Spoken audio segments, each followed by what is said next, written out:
চলে গেছে অলরেডি। অরূপ বিশ্বাসকে আর গৌতম দেবকে আমি আজকে ধূপগুড়ি পাঠিয়ে দিয়েছি, এবং আমি আর সিএস যাচ্ছি হাসিমারাতে। হাসিমারা থেকে আমরা যাব নাগরাকাটায়, যতদূর পর্যন্ত যাওয়া যায় ততদূর পর্যন্ত যাব, গিয়ে চেষ্টা করব আমরা, কিন্তু হয়তো অতদূর যাওয়া যাবে না, কারণ রাস্তা টাস্তা সব ডুবে আছে। এমনকি বিডিও অফিস এমন জল ছেড়েছে, বিডিও অফিস, পুলিশ স্টেশন সবটাই জলের তলায় চলে গেছে। মানুষ আসবে কি করে? তা সত্ত্বেও আমরা চেষ্টা করবো চা বাগান পর্যন্ত নাগরাকাটায় যাওয়ার, যেখান পর্যন্ত যাওয়া যায় সেখানে গিয়ে যদি পরিবারগুলো কেউ থাকে তাদের মিট করার চেষ্টা করব। আর আগামীকাল তারপরে আমরা হাসিমারা থেকে বাগডোগরা ফিরে আসবো রাতে, এবং আগামীকাল আমরা মেরিকে যতদূর যাওয়া যায়, যে পর্যন্ত সেই পর্যন্ত যাব। আমরা আগেও আপনারা জানেন যে কলকাতার বৃষ্টিতে যারা মারা গেছিল আমরা একটা কম্পেনসেশন ডিক্লেয়ার করেছি, কিন্তু পাহাড় একটু আলাদা, পাহাড় একটু কস্টলি। তাই পাহাড়ে বিশেষ করে কালকে যারা বন্যায় মারা গেছে, মানে ম্যানমেড বন্যায়, পরিকল্পিত বন্যায়, জল ছাড়ার জন্য, এবং অতি দুর্যোগ, অতি বৃষ্টি সারা ভারতবর্ষের প্রতিটি জায়গাতেই হচ্ছে, উত্তরাখণ্ড থেকে শুরু করে, বিহার থেকে শুরু করে, ইউপি থেকে শুরু করে। আর বাংলা তো নৌকার মতো, সব জলটা বাংলার মধ্যে এসে জড়ো হয় জিওগ্রাফিক্যালি। যদি ফরাক্কাটা ড্রেজিং করতো, যদি কলকাতা পোর্ট ড্রেজিং করতো, যদি হলদিয়া ড্রেজিং করতো, যদি ডিভিসি, পাঞ্চেত, মাইথন তারা ভালো করে যদি পলিগুলোকে সরিয়ে দিত, তাহলে কিন্তু এই জিনিসটা হতো না। অনেকটা জল ধারণ করবার ক্ষমতা তাদের থাকতো। তা সত্ত্বেও আপনাদের মনে রাখতে হবে, আমরা 5.5 লক্ষ পুকুর কেটেছি নতুন করে, 500 চেক ড্যাম করেছি, তাতেও কিন্তু অনেকটা জল আমরা সংরক্ষণ করতে পারছি। কিন্তু গঙ্গা সংস্করণ হয় না। গঙ্গা সংস্করণ নামে অত নমাই গঙ্গা, কত মুখে মুখে বাত, বড় বড় বাত, দিল কা বাত ভাষণ চলেছে, কিন্তু কাজের কাজ কিছু হয়নি। যে টাকা ভোটের টাকায় ঘুষ দেয় বিজেপি দল, গভর্নমেন্ট অফ ইন্ডিয়া, যে টাকায় ওরা ইলেকশন কমিশনকে পলিটিক্যালি কাজে লাগিয়ে, এজেন্সিকে কাজে লাগিয়ে ইলেকশনের আগে ঘুষ দেয়, সারা বছর কিন্তু দেয় না এই টাকাটা। আমাদের উন্নয়নের টাকাটাও গ্রামীণ রাস্তা থেকে শুরু করে, 100 দিনের কাজ থেকে শুরু করে, বন্যার টাকা থেকে শুরু করে, রাস্তাঘাটের টাকা থেকে শুরু করে, বাড়ি নির্মাণের টাকা থেকে শুরু করে সব বন্ধ, সর্বশিক্ষা অভিযানের টাকা থেকে সব বন্ধ।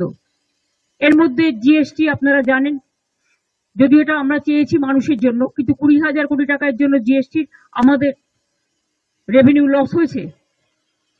এমনিতেই 1,85,000 কোটি টাকার মতো আমরা পাই সেন্ট্রাল থেকে, আমাদের দেয়নি। তাছাড়াও আরো 20,000 যুক্ত করুন। এই টাকাগুলো আমরা কোথা থেকে জোগাড় করব? তাও মামাটি মানুষের সংসার কোন রকম ভাবে আমরা চালাচ্ছি, মানুষের আশীর্বাদে, সহযোগিতায়, দোয়ায়, জোহারে, সকলের প্রার্থনায়, এবং মানবিকতার স্বার্থে কখনো আমাদের কোনো কিছুর অসুবিধা হবে না। সন্দেশখালীতে আপনারা দেখেছিলেন কতগুলো ঘর বাড়ি ভেঙে গেছিল একটা লোকাল ঝড়ে, পরের দিনই তৈরি করে দিয়েছে, এবং সেখানে পুলিশকে আমি থ্যাঙ্কস দিচ্ছি যে ওরা কাজটা ইনিশিয়েটিভ নিয়ে করেছে অ্যাডমিনিস্ট্রেশনের সাথে। আমি এই পরিবারগুলোর জন্য, যারা মারা গিয়েছেন 23 জন, 18 জন দার্জিলিং, মিরিক, কালিম্পং, মিরিকে সবচেয়ে বেশি ক্ষতি হয়েছে, এবং নাগরাকাটায় 5 জন মারা গেছে। এই 23 জনের রিপোর্ট আমাদের কাছে এখনো পর্যন্ত আছে। তাদের প্রত্যেক পরিবারকে আমরা 5 লাখ টাকা করে, যদিও আমি জানি জীবনের বিকল্প কখনো টাকা হয় না, কিন্তু যে চলে যায় তার পরিবার তো রয়ে যায়। পরিবারগুলোর পাশে দাঁড়ানোর জন্য এটা আমাদের সামান্য কন্ট্রিবিউশনও বলবো না, সামাজিক কর্তব্য। 5 লক্ষ টাকা করে কম্পেনসেশন দেওয়া হবে, এবং প্রতি পরিবারের একজনকে স্পেশাল হোমগার্ডের চাকরিও দেওয়া হবে, যাতে পরিবারগুলো নিজের পায়ে দাঁড়াতে পারে, কারো মুখোপেক্ষী হয়ে থাকতে না হয়। এই পর্যন্তই আমার বলার ছিল, এইটুকু আপনাদের আমি বললাম। বাদ বাকি আমি এখন হাসিমারা যাব, হাসিমারা থেকে নাগরাকাটা যাব, কালকে মিরিক যাব, আপনাদের প্রোগ্রামগুলো জানিয়ে দিয়ে গেলাম। সবাই ভালো থাকবেন। আর এদিকটাও একটু অ্যালার্ট করবেন, 7-8 তারিখে হাই টাইড আছে। এমনিতেই ডিবিসি পাঞ্চেত মাইথনের জলে মেদিনীপুরের ঘাটাল থেকে শুরু করে অনেক জায়গাতে জল জমেছে, ওগুলো খুব লো ল্যান্ড, যার জন্য ঘাটাল মাস্টার প্ল্যান 20 বছর চেষ্টা করে যখন সেন্ট্রাল করেনি, তখন আমরা নিজেরাই প্ল্যানটা করছি। কিন্তু ঘাটাল মাস্টার প্ল্যান করলেও ডিবিসি যতক্ষণ পর্যন্ত এইভাবে জল ছাড়বে ততক্ষণ পর্যন্ত আমাদের অন্য ওয়ে আউটের ব্যবস্থা করতে হবে। আমরা তো চাই ড্যামের দরকার নেই। ড্যাম থেকে কি লাভটা হলো? সিকিমে 14টা হাইডেল পাওয়ার করেছে তিস্তা ব্রিজের ওপরে। জল ধারণটা করবে কোথায়? সবটাই শিলিগুড়িতে এসে পড়ছে, মাটিগাড়াতে এসে পড়ছে, কালিম্পং এসে পড়ছে। প্রবলেমটা তো আমাদের ফেস করতে হচ্ছে, আর নিজেরা শুধু টাকা ইনকাম করে যাচ্ছে। আর সিকিমের মানুষের টাকা নিয়ে শিলিগুড়িতে সব বিজনেস করে যাচ্ছে, খবর সব আমরা রাখি। দুর্ভাগ্যজনক। ওরা তো 90% সাবসিডি পায়। আর জেনে রাখবেন, সিকিমকে 8 স্টেটে আমরা ইনক্লুড করেছিলাম, তৃণমূল কংগ্রেস। কারণ যখন অটল বিহারী বাজপেয়ী প্রধানমন্ত্রী ছিলেন, তখন আমরা একটা বেঙ্গল প্যাকেজ করেছিলাম। আমরা সরকারে যাইনি, তখন আমরা সিকিমকে ইনক্লুড করিয়েছিলাম বাংলার পার্শ্ববর্তী বলে।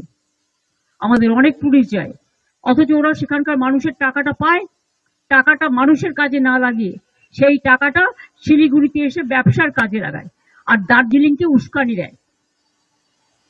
আমি যেমন পাহাড়কেও ভালোবাসি, আপনারা দেখেছেন কয়েকদিন আগেও নর্থ বেঙ্গল থেকে আমি ঘুরে এসেছি, আবার আমাকে লক্ষ্মী পুজোর দিনই চলে যেতে হচ্ছে, কারণ কোনো উপায় নেই বলে।